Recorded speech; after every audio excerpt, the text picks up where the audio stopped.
You're not measuring success against, did I hit my macros perfectly? Did I work out 7 days this week? Did I follow this, supplement routine? Like, it's not 10 different things. It's just very basic three things. And now you give yourself credit when you complete those three things. You follow through on your commitment card. And what that does is it solidifies the behavior because you get a dopamine response when you complete the task, and it builds self-trust. And every time you follow through on those commitments that you make to yourself, you're just making little deposits into that self-trust bank account. Wits and Weights community, welcome to another episode of the Wits and Weights podcast. Today, I'm extremely excited to welcome to the show Mike Millner, a high-level nutrition coach and a business coach of mine who has a gift for understanding the personality-based needs of his clients and where people are in their journey. He was gracious enough to have me on his show, Mind Over Macros, and I wanted to bring him on to share his vast experience as a coach. In this episode, Mike and I are unpacking the DNA of success to understand why so many of us fail at hitting our health and fitness goals. Transformation goes way beyond calories in, calories out, all the way to the hidden barriers that hold us back. And so we are talking about the mental game. This isn't just another how to lose weight talk. This is a how to crush your goals and redesign your identity kind of conversation. Now imagine being on every end of the spectrum when it comes to dieting. Overweight, insecure, skinny fat, and embarrassed to step foot in the gym. How would you feel? How would you cope? How would you change? That's exactly what my guest today has gone through in his own personal journey. Coach Mike has experienced the highs and lows of dieting and fitness, and he's learned how to overcome the psychological barriers and challenges that prevent most people from achieving their goals. Mike's the founder of Peak Optimization Performance, or POP, and the voice behind the very popular Mind Over Macros podcast, where he shares his insights and expertise on nutrition, training, and most importantly, mindset. His goal is to help as many people as possible navigate through life as a healthy individual in a way that's sustainable and enjoyable. Mike, welcome to the show. Thank you so much. That was definitely the best intro I've ever received on a show. So That's the goal here, man, and it's well deserved. And you've talked about that journey a lot on your podcast. Not just being overweight, but also feeling ashamed, dealing with orthorexia, trying and failing over and over again, and then eventually finding balance, some sense of balance, right, and empowerment over your health to the point where you can help others. So, what was the pivotal moment that, to use your words, shifted your beliefs from uncertainty, from insecurity to confidence in achieving your goals? yeah, really, if I had to distill it down to one moment, it would be actually asking for help and getting the support that I needed. I tried, I think I was very driven by my own ability to figure things out, almost to the point of stubbornness, and maybe you could call it just, ego, because I felt like, I grew up an athlete. I was very competitive. I like to win. And so it was like that Mhm. mindset, like, well, if I fail a diet, it's my fault because I just need to try harder. I just need to be more disciplined. I just need to have more willpower. And I know that I can do this. I know that I can quote unquote win. And it just kept me in this perpetual cycle of failing and blaming myself and being like, why can't you do this? Why can't you be successful? So it really was a moment of just, why do I feel the need to just continue to struggle and put myself in a position where my life was literally crumbling around me, where I was impacting relationships that were important to me, where I was losing people that I loved because of my obsession with trying to lose weight? And I had a horrible relationship with my body, I had a horrible relationship with food, horrible relationship with exercise. And I was, quite frankly, just alone. And it was just me and my chicken and broccoli, and I was watching everything else fall apart. And yeah, it was really that kind of rock bottom moment Mhm. where I was like, I need some help. So the pivotal moment for me was really asking for support and finding a coach and mentor that actually poured into to me to give me the belief and the permission to fail and to try again and to recognize that, even though, maybe it wasn't my fault that a lot of those diets were unsuccessful, it was my responsibility to do things differently if I wanted a different outcome. And it was really that shift of belief and support and accountability and permission to be myself and to do things my own way that was the catalyst for the change that I needed to make. Yeah. So what I'm hearing from you, it's not about the the process necessarily, or the how, or the nuts and bolts, the nitty gritty. It was the accountability and the support. Like you said, ego and stubbornness. I talk all the time on this podcast about how just seeing a coach for one session can blow your mind in terms of what, not only what you learn, but the different perspective and how somebody can help move you forward. Would you say that your how did your mental evolution mirror your physical changes? Did they go hand in hand, or really was did one come first? Did this mental shift, did this accountability and finding help really drive the physical changes eventually? Yeah, it's a good question. I think when, the first time I had a 2-hour Skype session with Christian Thibodeau, so he was my first Mhm. mentor that really, really opened my eyes. And he did not charge me anything for it. I followed him and read his articles on T Nation, and a lot of like the psychology based work that he was doing just resonated with me because that's the way that my brain works. I love to know the why and the how behind things. Why are humans the way that we are? Why do we do Mhm. the things that we do? And he explains a lot of that in his writing. So I reached out to him on a whim, thinking there's no way that this guy's, big shot T Nation writer is Sure. gonna reply to me. Not only did he reply right away, but he's like, "Hey, here's my Skype, message me or let's set up a Skype call." And sat on the call with me for 2 hours. And the first question, as I'm going over my journey, the first question was, "Have you ever considered that all of the things that you've been trying like weren't actually built for you?" And I was like, "No, I actually have not considered." It seems so obvious when you say it, you're like, "Yeah, of course." But I was like the classic, like, just tell me the rules and I'm going to follow the rules. But he's like, "Have you ever considered that those rules like weren't actually meant for you?" And I was like, "No, truthfully, I haven't." So it was that just little shift in perspective to be like, "Oh my God, there's this whole other possibility out there that I didn't even consider, that maybe I've been barking up the wrong tree, that I need to Mm. actually understand what my body responds to, what fits my disposition and my personality and my unique characteristics and values and traits, and everything from the physical to the mental." And so it was really that belief shift that opened my eyes. So I think that if I didn't have the belief, I don't think the physical acts would have followed. But it was just that little bit of hope that there was a light at the end of the tunnel, led me on the path to changing some of the things that I was doing physically, and looking at it through the lens of sustainability and permanent results and a Mm. lifestyle shift and an identity shift. So I would have to say that the mental frame had to come first before the physical frame could follow.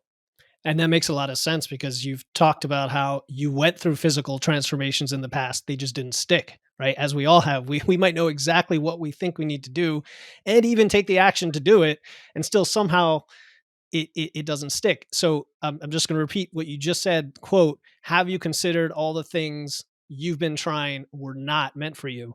Right. I think that's really important. So let's talk about kind of distinction between what people think works fit in the physical realm versus what the big picture really says. Let's talk about energy balance, right? We know that calories in, calories out is the physics behind weight loss, behind fat loss. But we also know from coaching real human beings, and like you just said, that that's just a tiny piece of the picture when it comes to getting your goals. And a lot of this stuff is unhelpful without context. Where does it fit in here? What's the bigger picture when it comes to actually achieving your goals for the long term? Yeah, I think the problem with energy balance in that conversation is it really does present things through a short-term lens. Mm. And I don't think that there's ever the context of like, what's the forever plan? And I think the biggest shift that needs to be made as a whole for somebody to really be successful. And when I say success, I mean you reach your goals and you stay there, because we typically don't have weight loss issues. We have weight maintenance issues.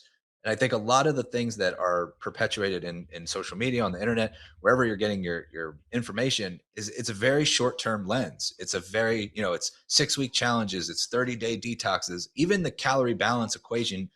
Factually speaking, yes, we have to be in an energy deficit in order to lose weight, but you just don't, it's not the type of thing where you eat less and then you just ride it out Mhm. forever, and that's the forever plan. So nobody ever talks about that. Like, this is a very short term intervention, and I find that message to be more damaging than helpful, because what most people do when they hear that message is they start trying to eat less, and then they try to eat less and less and less, and they try to extend the timeline of eating less, and inevitably they break and they reach that tipping point because they don't understand, like, your body is trying to survive. Your body's trying to adapt to the signals that you're sending it. So when you start moving less because you have less energy, when you have more cravings, when your hunger is through the roof, when you're fatigued, when you have hormonal imbalances, when you lose your sex drive, when you're getting sick more frequently.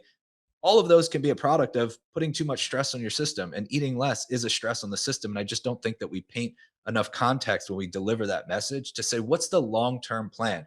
If somebody, I think it should be a requirement that if somebody is going to put out the message of calories in, calories out, it has to be followed up with the caveat of this is a very short term intervention. And if you Mm. don't know how to transition out of that into maintenance to restore homeostasis, to give your body what it needs to thrive long term, then we're really doing everyone a disservice.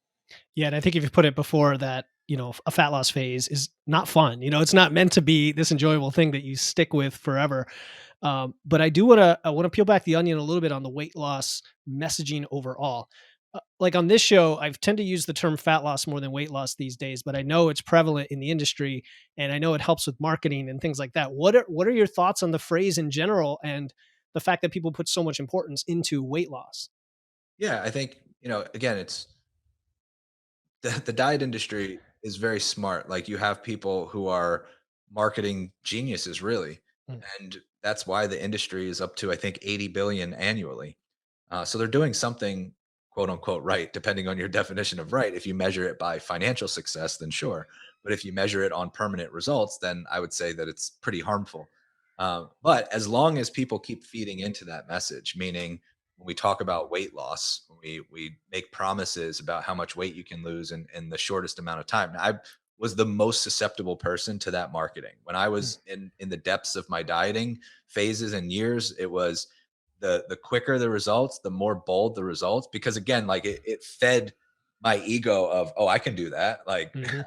I can win in the next 6 weeks and lose, 30, 40 pounds.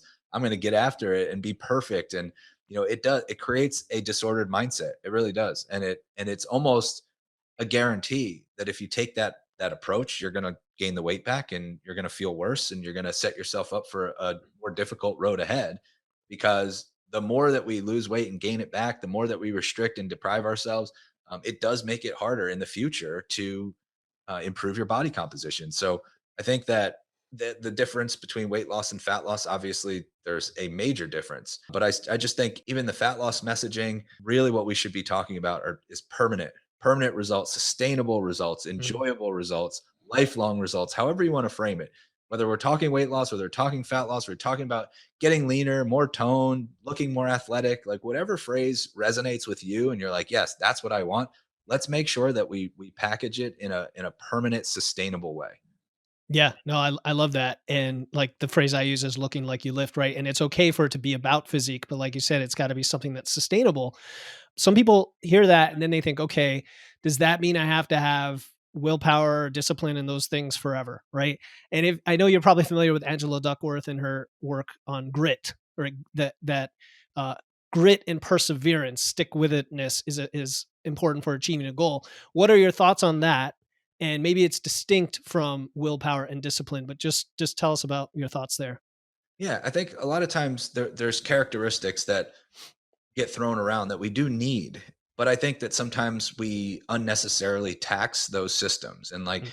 any resource is a finite resource. And so whether we're talking about energy, attention, time, money, there's always a trade-off, and there's always a limited amount of that given resource. So where I'm putting energy to, where I'm putting attention to, it's taking away from something else. So it better be something that's important and meaningful.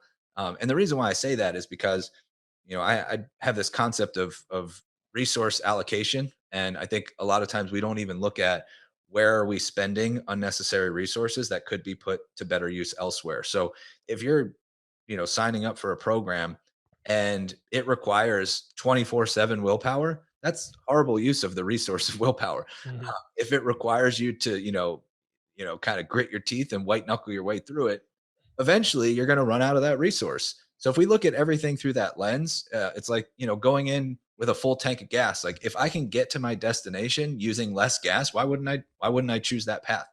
So that's the way that I perceive discipline, willpower. Do we need them? Absolutely. But we all have them and we can all build them, and we can find ways to not rely on them. So one of the most effective strategies for willpower is to not need it as frequently. And if you don't need it as frequently, you have it in the moment. You have a full tank of willpower gas when you really need it in those friction point moments that oftentimes we struggle with. We struggle in those stressful, hectic, quote unquote, life got in the way situations, oftentimes because we unnecessarily drained that willpower battery and we had nothing Mm. left when that friction point hit. Yeah, finite resources. So that's interesting because a friend of mine texted me the other day, and I challenged the notion that we needed to do everything really hard and grind all the time. And he's like, "Well, isn't that what it takes to succeed?" I'm like, "You're gonna hit a wall, right? If you have to do that constantly." I think if you're right at the edge, if you expand your comfort zone, you can find that sweet spot to doing that. So I love that message. And when you think about people who are successful, what would you say is the most common barrier here psychologically to whether X, trying to lose fat, keep it off, whatever it is, the sustainable long-term results? Yeah, it's the biggest barrier is viewing it as an infinite game.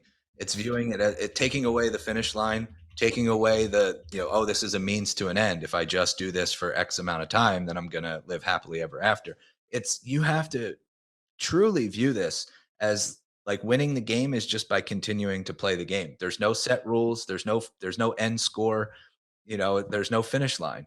And I think that's the biggest mental roadblock. I think so frequently we're like, all right, well, I'm going to do this thing for a short amount of time for a short-term result because I'm really frustrated with how I look and I don't like the way how my clothes don't fit well. So I'm going to rip the band-aid off for 6 weeks. I'm going to get this fat off and then I'm going to go back to doing me. And unfortunately, going back to doing you is what got you in a position where you're uncomfortable. So unless we change the lifelong habits. And it was funny because I was interviewed on a podcast yesterday, and the interviewer was asking about my own routine and how I incorporate balance and flexibility. And I totally like it didn't even cross my mind about all the foundational habits that are just second nature because there's it's such routine for me to get 10,000 steps a day. It's such a routine for me to drink water. It's such a routine Yeah. for me to eat quality food and I don't even think about it. So like my mind didn't even go there until I was like, wait a minute, I feel like I missed all of this context that's really important. So that long term, like I have to become the person who values intentional movement. I have to become the person who prioritizes quality food. I have to become the person who cares about sleep and stress management. And it's that long term lens that is the biggest roadblock for most people. Yeah, and it sounds like the balance is not necessarily that you've learned to balance everything per se. It's just that you've built up each habit piece over time to where it's just your routine. In fact, it's within your comfort zone, it sounds like at this point. Whereas for others, if they're starting here, they hear that you do these 20 things every day that they don't do, you don't just jump there, Yeah. right? You take small steps. So how, just in concrete terms, what are some strategies or methods people can use to put in place these habits, right? And I know there are a lot of leading theories that you hear about all the time. There's SMART goals, there's self-determination theory, tiny habits, nudging, you name it. And it can be overwhelming. What's helpful for folks? So my philosophy is every process of change has to start with awareness. Awareness precedes change. And if you're not aware of the gap that exists, then it's going to be really difficult and you're going to find yourself making those mistakes like you Mm. mentioned, trying to do everything at once, which is another one of the biggest mistakes that people make. It's the classic New Year's mindset. Like, well, I didn't eat well over the holidays. I gained 10 pounds. New year, new me. I'm going to change everything all at once Mhm. because we vision this perfect version of ourselves and that creates a dopamine response in the brain. It's really exciting to think about how fit and happy we're going to be and how lean we're going to look and the summer is going to roll around. I'm going to rock my favorite bathing suit. All these things play out in our brains. And just the thought and the visualization gives you that dopamine hit that our brains crave. And so it's really exciting to be like, all right, well, here we go. I'm going to cut my calories. I'm going to eat more protein. I'm going to go for walks. I'm going to lift weights. I'm going to be in the gym every day. I'm going to take my supplements, drink my water, get my sleep, like all at once. But that is impossible to sustain. And so the first part of that is creating awareness around the gap that exists between where you are and where you want to be. And an easy way to do that is just think about the person that you want to become. Like we have that vision of the person that we want to become. And that's all the nice part about it is it's through your own personal lens. It's a vision based off your own value and value system, your value hierarchy. So when you think about that person that you want to become, like what does that person do? What are their habits? How would they handle stressful situations? What does their nutrition look like? What physical appearance? Like, what are all these things and characteristics that exist within the person that you want to become? And now that we have that list, now we can look at what are you doing now? And now we Mhm. have a clear gap between the person you want to become and the person you are now. The key here is that you have to be the one to decide what's the most doable because that's going to be different. I could take the same exact list for 10 different people and say, hey, of this list, like what's the easiest thing for you to improve upon? What's the easiest habit for you to instill? And I might get 10 different answers. Yep. For some people, it might be really overwhelming to think about getting to the gym 4 days a week. For other people, that might be easy. For some people, it might be really difficult to think about, a daily walk because they have a really sedentary job or whatever the case may be. But for other people, that might be like, yeah, you know what, I can set an alarm and walk for 10 minutes every day, no problem. So the key is you're the one that's choosing which, maybe one, two, at most three action items you want to start to instill, and then actually put it down. Like create a little commitment card for yourself, put it down on paper, grab a sticky note, put it on your computer, something that you can remind yourself of like, this is what a successful day looks like for me. It's two to three things. Like maybe it's one nutrition thing, one mindset thing, and one training thing or movement thing. It's like I'm going to eat protein with breakfast. I'm going to get a 10-minute walk in, and I'm going to, have a, moment of gratitude every single day. And those are my three things. And that's what success looks like. And that way, you're not measuring success against, did I hit my macros perfectly? Did I work out 7 days this week? Did I follow this, supplement routine? Like it's not 10 different things. It's just very basic three things. And now you give yourself credit when you complete those three things, you follow through on your commitment card. And what that does is it solidifies the behavior because you get a dopamine response when you complete the task. And that's how we solidify new habits. And it builds self-trust. And every time you follow through on those commitments that you make to yourself, you're just making little deposits into that self-trust bank account, because we're all too comfortable with breaking promises that we make to ourselves. And the more that we do it, the easier that it gets. And the less that you believe yourself when you say you're going to do something. So we've got to reverse that. We have to continue to build self-trust through following through on those commitments that we make. Deposits into your self-trust bank account. I love that because you're right. A lot of times we're maybe trying to please someone else or maybe trying to meet some standard that isn't right for us at the time. And you said that it starts with awareness. Awareness precedes change. Where do you want to be? Adam Bornstein, he came up with a book recently where he talks about the comfort zone and the expanded comfort zone and then the extreme comfort zone. And it's like, you're trying to jump over here instead of here. So somebody comes in and they're eating 50 grams of protein, they want to eat 150 and they want to do it every day. You can't just jump to that, and you've got to take the tiny steps. So I think that's great, Mike. I like analogies. So you know how we use nutritional periodization, right? And that's part of a way to take stress off the body, to recover, to focus on extremes for a short time, like you said, with fat loss, and then take a break. Is there something like that for the mind, right? Like a psychological periodization model, right? Where you go all out developing and growing your mental skills, then you take time to recover, take some stress off. Just curious if you've thought of it that way. Well, anything that we want to improve upon, it actually the process of improvement happens through the rest and recovery period. You can't just kind of like push the gas pedal and reach the finish line or acquire a new skill. So like when you try to learn an instrument, it's very mentally Mhm. taxing. It's you don't know your brain and your muscles aren't quite firing. You're like, this is a whole new thing. You're trying to learn how to read music. There's a lot of mental energy that's being expended in that process of learning. You don't learn it when you're sitting there playing. You actually learn it when you're sleeping, when you're recovering, when you give your brain the time to assimilate all of that information that was just overloaded. And it's like, okay, let me file this stuff away and then we can retrieve it easier the next time. But that process takes time. So, like everything that we do, there needs to be a heavy dose of recovery. And sometimes it's a little bit intangible, because certain things can be a stressor on one individual and de-stressing for another individual. So an example is if I am taking a walk and I'm in nature and I'm admiring, oh my God, look at how beautiful the trees are. Look at the sky. This is wonderful. That's going to be very calming and soothing. It's going to put me into that rest and digest state. Another individual is walking and they're thinking, oh my God, I don't know if I paid this bill. Oh my God, I have this deadline that's due. I have so much work on my plate. Oh, what are my kids up to? I got to check in. I got to do like that's going to be very stressful. Same exact activity, just different thought process. One's going to be a stressor, one's going to be stress relief. So it's sometimes a little bit intangible, but an easy thing to consider is that any period of stress should be followed up by an equal dose or an extra dose of recovery. And if we can at least try to process things through that lens, it becomes a little bit more actionable because you might recognize that maybe you need to journal a little bit more, do some breathing exercises, just, listen to music and unwind and do things that are good for your mental state. And again, this applies mental, physical, it doesn't matter. Any skill, anything that self-development, you're trying to improve physically, you're trying to improve mentally, the same principles apply across the board. It's 100% imperative to have that dose of recovery with every dose of stress.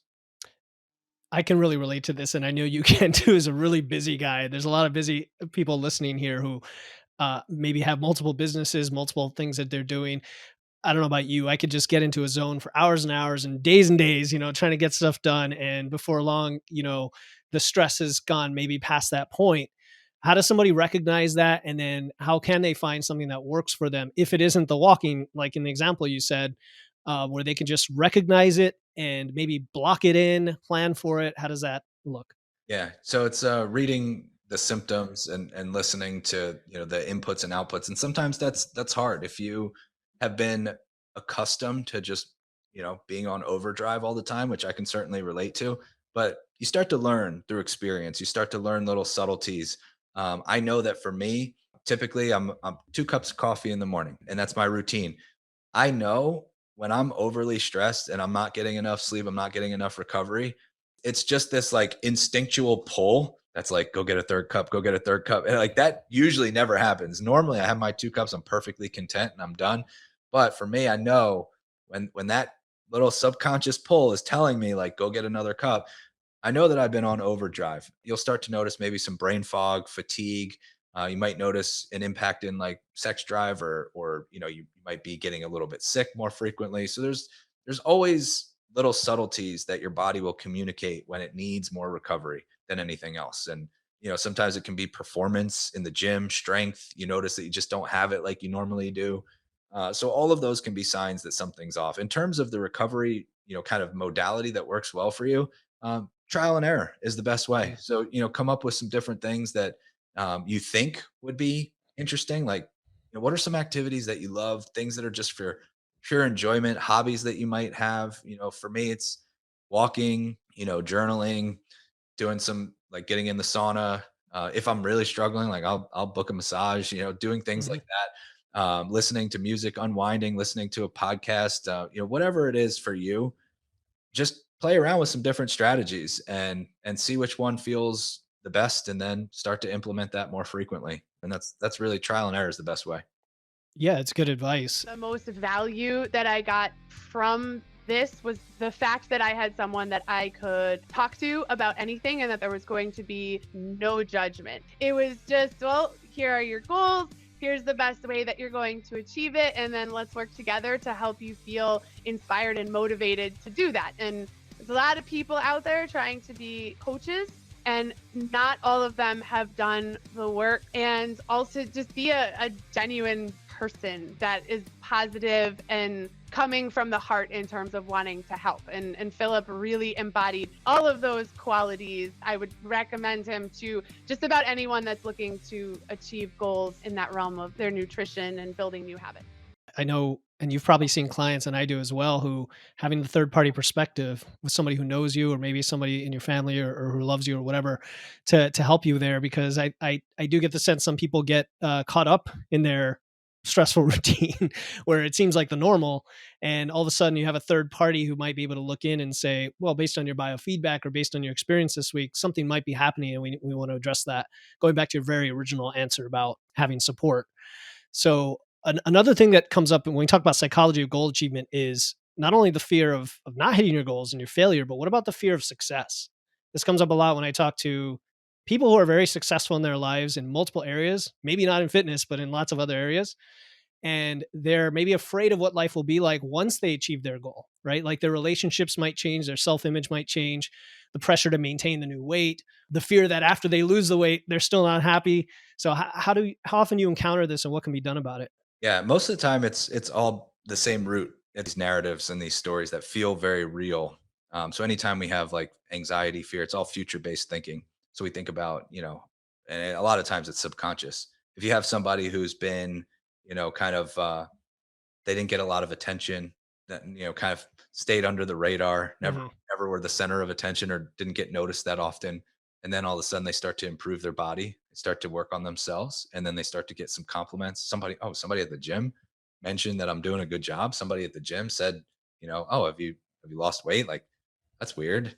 And it just starts to plant this little seed that then creates a story of, this is scary because we've never been here before. We don't know what's going to happen. Like, we've never been that person to get noticed. We've never been that person to get attention. So it's the fear of the unknown. What's going to happen if this continues? If I start getting more attention, if I start, right? And it's just your brain is really smart and really only cares about survival. And so things that were unknown and unpredictable from an evolutionary standpoint were a threat to our survival. Like, if when we were hunter gatherers, if I knew there was a saber-toothed tiger that always hung out at this particular watering hole, like, I could stay away from that place and increase my odds of survival. So predictability is a strong desire for your brain. So anything that's uncertain, anything that's new, that's why it's often met with this first initial dose of fear and anxiety. And sometimes we sabotage and pull ourselves back into a known predictable situation. One of my favorite quotes is from Virginia Satir, and she says, "Most prefer the certainty of misery to the misery of uncertainty." And it's the reason why some people will stay in a toxic relationship, because I would rather the known, comfortable, certain misery than to leave and go into this place of unpredictability. So it's the devil, and that's really where it comes from. Fear of success. It's a similar kind of mental trick that your brain plays on you. Now, fortunately, we've evolved and we've expanded. We have this thing called the prefrontal cortex, which allows us to think long term, think about delayed gratification, think about what we truly want, and our desires and our dreams, and we get to think about the future.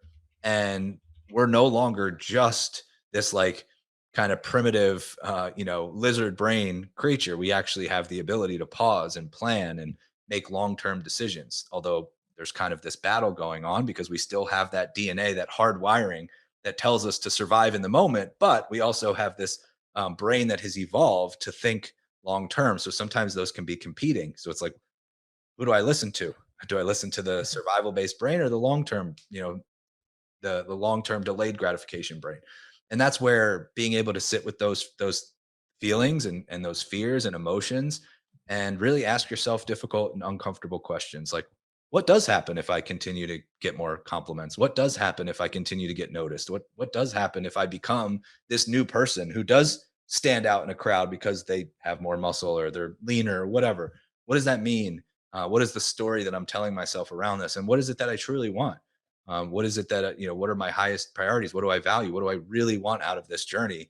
And then hopefully we can make a decision that's more in alignment with that outcome that we desire, versus just a reactive, self-sabotaging pattern, because we let that survival-based brain win and tell us that it's scary, it's unpredictable, it's uncertain. So it all dials back, or it all circles back to kind of that same root cause of fear of the unknown. Hmm. Yeah, it's an interesting concept because change is always going to be there. Like we're always going to be improving, always growing, and always changing. And I know for my clients, we get to the point where they've embodied that identity of an athlete, because that's the language that I like to use. Like trying to be an athlete, and they still don't want to accept it sometimes. Hey, you are, and that's why people are complimenting you, and you've done the hard work. And yeah, it's easy to eat food now because you're not, caught up in the short term. So it is important, and I like that you brought it back to psychology and the brain, and like we have control over this stuff. We just have to sit with them and think about them. So another aspect of psychology it comes up a lot is framing, right? Language and framing, like the phrase falling off the wagon, right? Getting off track, the all or nothing, or even what I hear all the time, especially with newer clients is like, I can't do this or I had to do this, like these out of control framing versus something that you chose to do. And then self labeling, which we've already covered a little bit. So, what are your principles on language, internal dialogue, framing that can help people? Yeah, it's always again going back to awareness. Mental reframing is probably the most powerful, might be the single most powerful Mm. tool that we have in the toolbox that everybody has the ability to use at any moment, and it can literally change your whole life in a very short period of time. And what reframing is just changing the lens through which you view the situation, or changing the narrative that you have around the situation. I think so often we get caught up in believing every thought that we have as fact. And we have tens of thousands of thoughts every single day. So it's unreasonable to think that they're all based in truth. And in fact, most of them are not. And the other problem that we often run into is that we use emotions as reasons to react or act immediately instead of sitting with those uncomfortable emotions. And I say uncomfortable in particular, it can be any emotion, but a lot of times we look at emotions as, okay, I have to immediately respond to this because I feel something, so let me do something about it, instead of sitting and just processing and like kind of being the detective. What is this trying to tell me, and what's the story that I really want to create? So the mental reframe is where you don't believe all of your thoughts as fact. So when you do have a thought and you do catch yourself saying, I can't be consistent, or I'm a people pleaser, or labeling, or however you're trying to frame a specific situation, it's first awareness and being able to shine a flashlight on that. Now, again, coming back to kind of a recurring theme here, it really helps to have somebody who's an objective kind of perspective on the way that you're communicating with yourself. Because if you're not aware of it, we need to go from that unconscious belief to bringing that to the forefront and showing you, like, hey, this is what you said about yourself. Now, like, let's digest it real quick and break this Mhm. down. So having somebody to help you through that process. But once you're aware and you start to catch yourself in those moments of labeling and saying, I am a people pleaser, I can't do XYZ, it's catching, having that red flag. Like anytime I hear the word can't, it's gonna be a trigger word for me, and I'm gonna explore it. Like, why did I just say I can't do Mhm. that? Let me reframe it in a way that's more productive. So the reframe is, let me just shift the lens through which I see this situation. I'm not a people pleaser. I have the tendency to people please, and I'm actively working on it. Like, what a better frame. So Mhm. more productive, more effective. And then so those are the things, like, you can change the frame on any situation. I've listened to therapists, some of them who I know personally, some of them who I've just listened through courses and through lectures and um, podcasts, talk about helping people overcome serious trauma, addiction, toxic relationships, things that you would think typically would take years and years and years of work. And I've listened to them talk about a a mental reframe that completely pulled them out of that situation in as little as minutes. And I know that can seem extreme, but that's the power of being able to reframe certain situations and perspectives to better suit the narrative that best serves you. Yeah, I think it is a powerful tool. You're right. And I think part of the way I use it with clients, I learned from you, having listened to your podcast as well, that you hear it all the time when there's any sort of quote unquote failure, right? When you fail to miss some target or do something that you intended to do, and all of a sudden I couldn't do that, or I'm not able to do this, or I am this, and reframing it, like you said, I have a tendency to, or simply saying that I choose to do this because, right? I choose to do this because can be very powerful. What was I going to say about that? Oh, and the other thing that comes to mind is relationships, right? Like if I told my wife some of the things I tell myself in my brain, I wouldn't actually want to say that to her. And I wonder, we're toughest on ourselves sometimes. We show ourselves the least love sometimes. And kind of thinking of that context of would you tell your spouse or someone that they are this or do this all the time, and how would that make them feel, and kind of putting that back on you. It's just a thought that came to mind.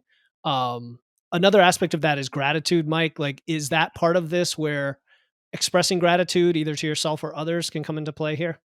Yeah, I think, of course, we want to be kind to ourselves, and there's a lot of things to be grateful for. And I think sometimes we lose sight of that. It's again, it's a reframe. I think a lot of times we look at, again, this is another kind of cognitive distortion that we all have, that we're all born with, that we can't get rid of.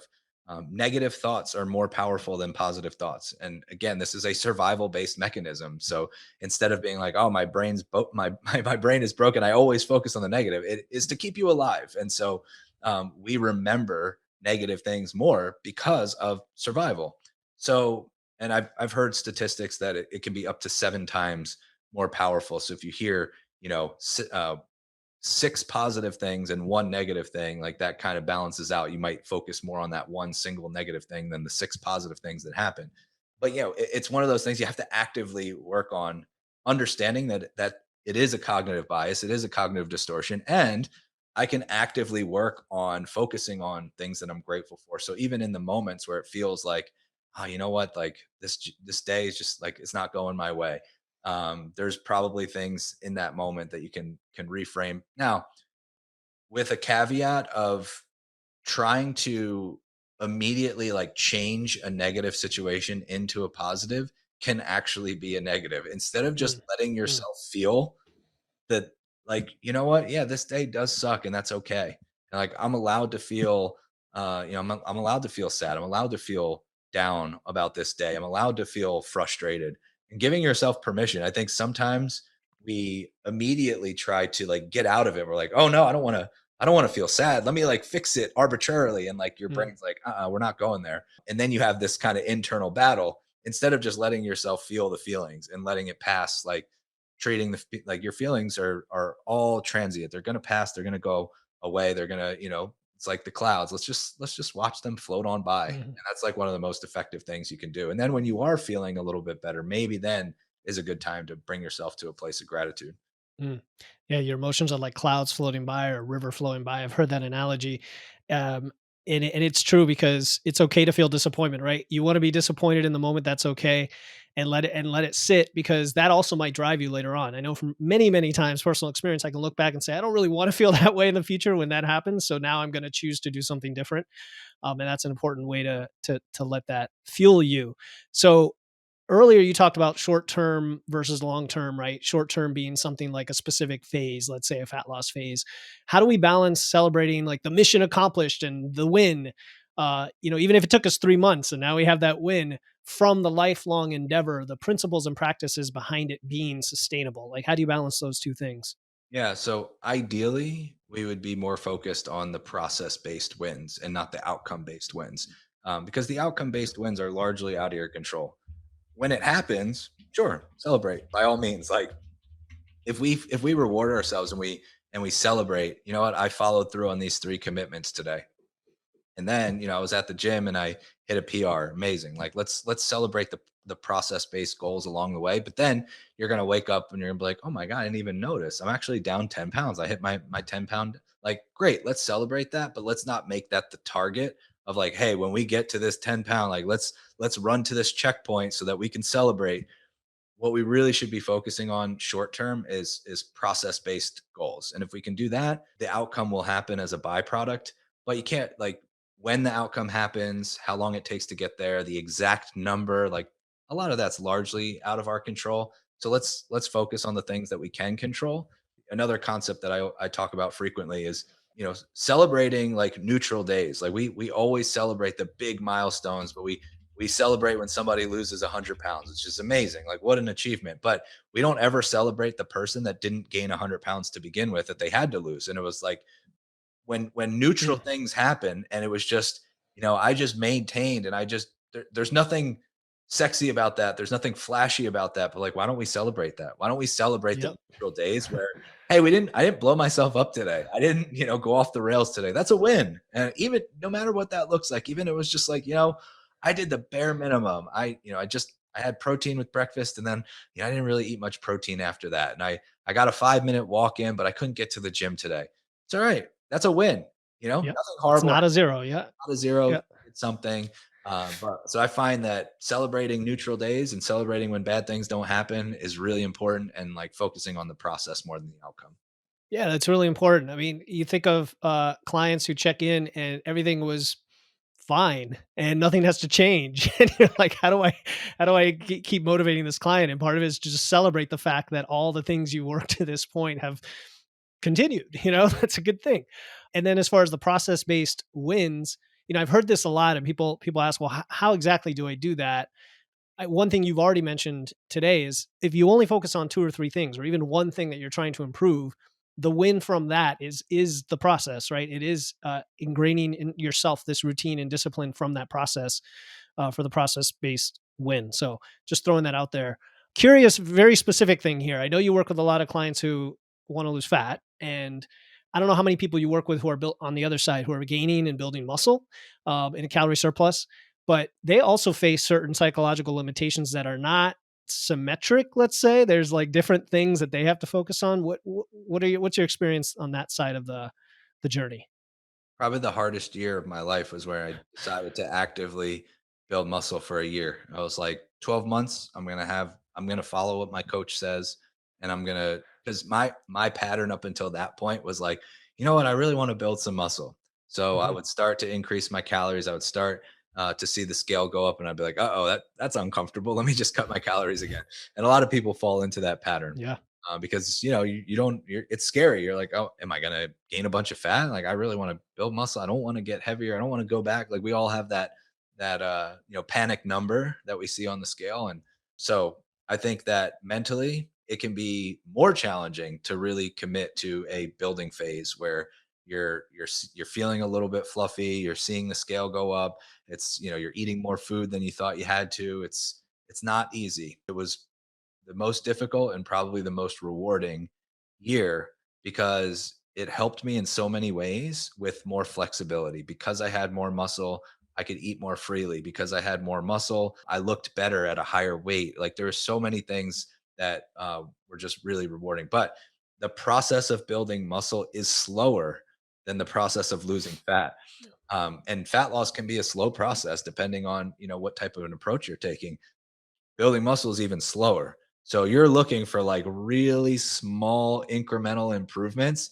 And it's almost one of those things where, again, we kind of have to do like a little sleight of hand trick. Like, hey, look over Mhm. here at how much strength you're building in the gym. Yep. Let's celebrate this workout instead of like really dialing in on metrics and body composition, because that process, we really have to look at that over months and then be like, hey, look at this difference in muscle definition, and look at how much more filled out your chest, your arms, whatever it may be. So yeah, it can be mentally very difficult. And I think that, again, have a support system, have a coach to take some of that burden off of you. Yeah, yeah, totally agree. And you may not even notice some of the muscle definition for a while as the fat is building, and that adds to the challenge. But you're right, focusing on other things, sleight of hand, sort of. There are many metrics. It's kind of like the non-scale metrics during fat loss. There's also say body comp or physique metrics while you're gaining this weight. All right, I'm curious about this. If you had never become a nutrition coach and got into this space, what would you be doing instead? That's a great question. Well, considering I tried a number of different things, and none of it stuck. Like, I never imagined that I would be a nutrition coach. I never imagined that I'd be doing what I do. So I had bounced around from like I did. I bartended for like 10 years. I tried HR. I was in sales for a little bit, and then I started a company that was kind of like an internet company that was based around the same concept of like Groupon. But I did like a local version of that. I tried everything, and it was not until I found my passion that I was like, kind of just by dumb luck, that I landed in a role as a personal trainer, and then found my passion in nutrition, and then did this. So if I had to like start all over again, I think what I would do is I would probably get a law degree, which my grandfather, who I named my company after, um, begged me to get a law degree. And I was just done with school at that point. I did not want to do any more after college. After I graduated, I was like, I've done enough schooling. So I'm out on that. But I'd probably have gotten my law degree and maybe go into something in like I don't know. I love sports. So I like want to Mm. connect the dots there. Maybe go into like an agent or something for something that I could use my legal background in the sports world and marry those two and do something along those lines. For sure, and a lot of these psychological skills you've learned seem like they would fit right in there as well. So, that's pretty cool. So, I like to ask this question of all guests, Mike, and that is there a question you wish I had asked, and what is your answer? Ooh, I think You covered it all. There's nothing that stands out to me about any kind of missing question. Normally, if there's something I'm like, oh, we could have gone in this direction, then Yeah. I'd bring it up. But I feel like you kind of nailed everything that was on my mind today. Cool. So it was a solid interview with us with an amazing guest. I want listeners to know where they can learn more about you and your work. Yeah. So best place to listen to me is on the Mind Over Macros podcast. So anywhere that you listen, you can just search Mind Over Macros and you can find me there. If you ever have questions or need anything, I do personally respond to all of my Instagram DMs, and it's not where I say that I respond and then it's somebody else. It's actually me. So if you message me on Instagram, it's at coach_Mike_Millner. Nothing is off limits. I'll send voice memos sometimes. I'll have people ask me like, hey, if you were my coach, what would you do? And I'm like, well, you could either hire me or you could take this feedback and run with it. And so Mhm. I answer everything and I try to provide as much context as possible for any questions. So those are the best two places. Cool. So I'll add your IG to the show notes. Mike is a super accessible, responsive guy, like he said, very friendly guy. And his podcast, Over Macros, actually has two types of episodes now. One focused on kind of the nutrition coaching, training, and all of that, and then the other more for coaches in the space. But whoever you are, they're both fascinating, and you're going to learn a ton. So definitely follow Mind Over Macros. Mike, thank you so much for coming on the show. It was a pleasure. Thanks for having me.